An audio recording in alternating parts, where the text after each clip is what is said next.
Well, I think the unpleasant and unavoidable comparison is with South Africa during the apartheid period.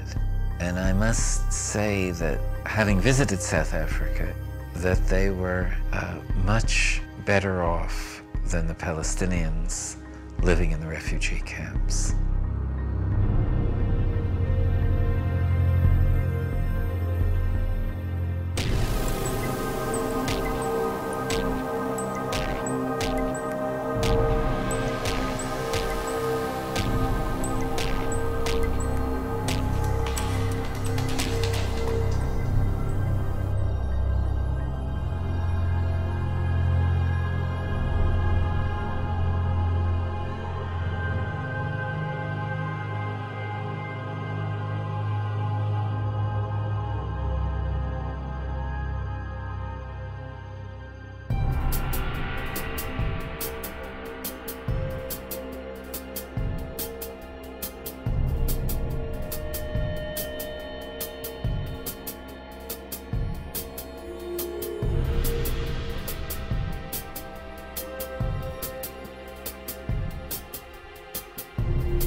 We went to jail because it was impossible to sit still while the obscenity of the apartheid system was being imposed on our people.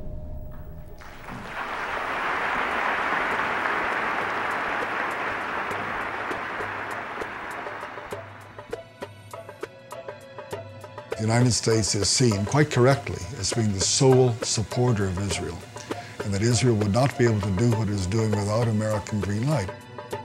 The U.S.-Israeli relationship is really unique on Capitol Hill. In my 22 years that I served there was never a moment when there was really a debate about U.S. policy in the Middle East. It was always, what does Israel want? And almost always, Congress gave them exactly what they wanted without any debate, without any amendments being considered. This type policy exists as a result of a number of factors. First of all, there is the lobby, the U.S. lobby for Israel, AIPAC, American-Israeli Public Affairs Committee. It has a multi-million-dollar budget. It has a highly professional group of people working on Capitol Hill. They know the legislative process, they know the personalities, and therefore advance what's best for the state of Israel. Congress seems to think that if you oppose what Israel wants, you'll be defeated in the next election.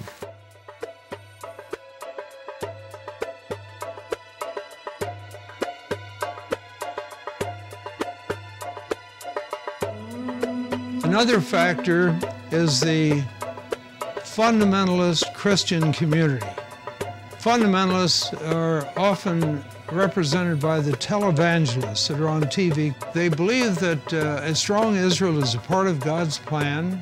They believe that the day will come when a battle will occur in the plain of Armageddon in the Middle East. There will be the forces of truth and righteousness on one side, forces of evil on the other side. And in that struggle, the Christian forces, led by the second coming of Jesus Christ, will prevail. All of the Jews will be either destroyed or converted instantly to Christianity. It may sound to the viewer as a very far-out notion, but believe me, it is widely held and supported by millions of Americans whose doctrines really, in the ultimate, are hostile to the survival of Jews, but nevertheless, the supporters of Israel see this vast body of American people as being a great asset at this time, so they embrace them. And Mr. Robertson, who said, I had a vision from God that we have to support Israel. And no matter what happens and what they do, this is the will of God because they're God's chosen people.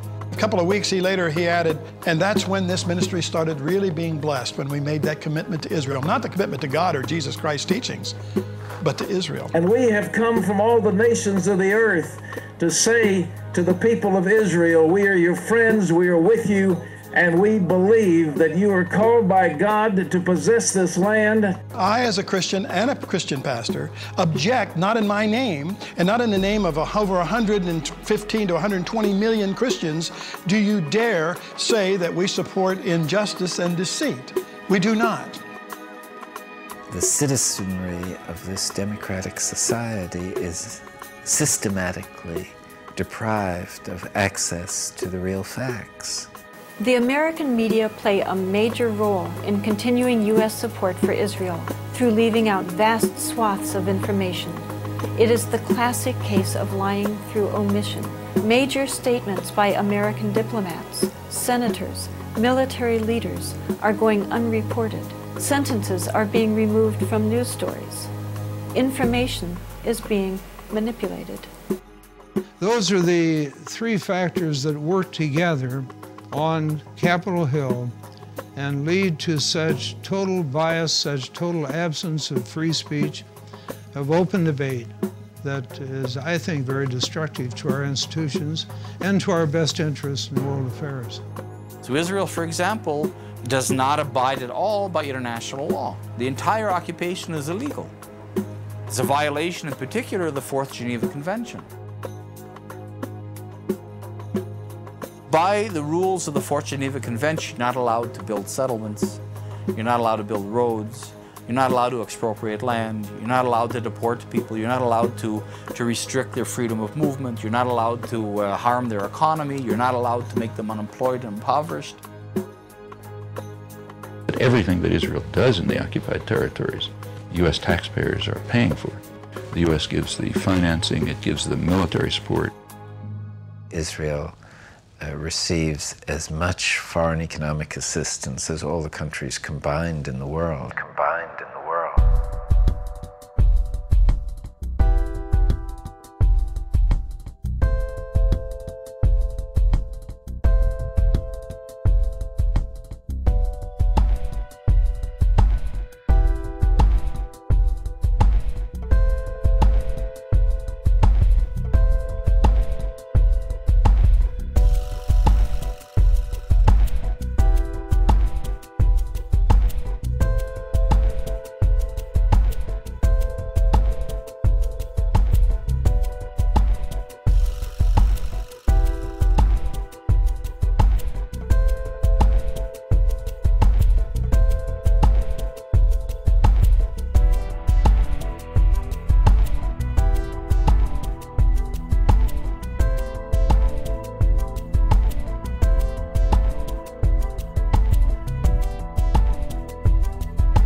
In March 2003, the U.S. government approved $10 billion in aid for Israel. At the same time, it withheld a $3.5 billion grant to upgrade the training of first responders, those who would be first to respond to a terrorist attack. Spent domestically, that $10 billion could buy health care coverage for over 4 million children without proper coverage, or pay for 1.5 million American children to attend Head Start child development programs to prepare them for school, or simply help states offset the costs of one of the worst fiscal crises in half a century.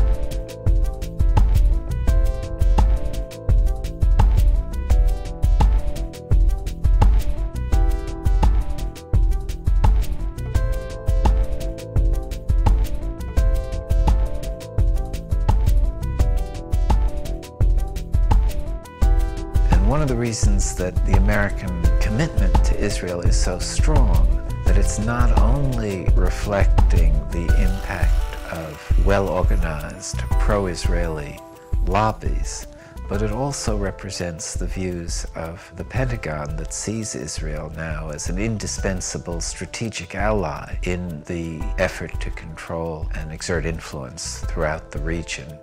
The main concern for the United States, like the world, is the oil-producing regions. And in order to control that, you need a way of doing it.